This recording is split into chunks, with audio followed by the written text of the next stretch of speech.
Okay, and each lobe of anther, as you can see, has 2 pollen sacs. This is a pollen sac number 1, this is number 2, and in another lobe, this is another pollen sac. So let me number it this way. This is number 3, and this is number 4.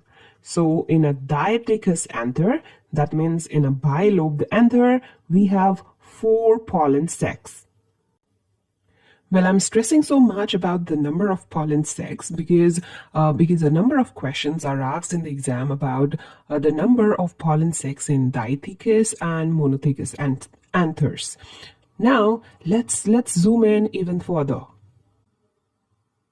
Okay, so now if we zoom in further and look at this part, just this part from above, it will look something like this.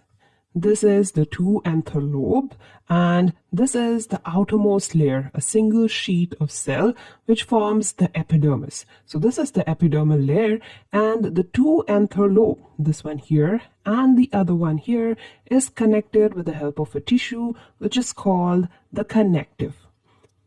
And through this connective, the vascular tissue runs, through which this anther gets nourishment. Anyway, so this is the tissue that takes care that the two lobe of anther is connected.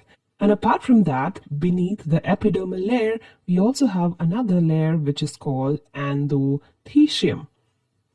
Now, the epidermal layer and the endothecium, along with another layer which is called the middle layer, they together perform the function of protection. So they protect the microspores that will be growing somewhere here. So let me quickly show you the microspores.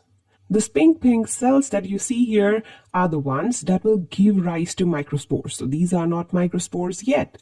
And the yellow covering that you see beside, this is the most important layer. It is called the tapetum. So let me write it here. This is the tapetum.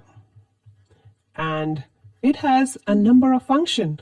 But before we talk about the functions of tapetum, let's have a closer look at this part, just this tapetal layer and the cells inside. So I have made it outside here. So this layer that you see is made up of cells. These are called tapetal cells, and the layer is called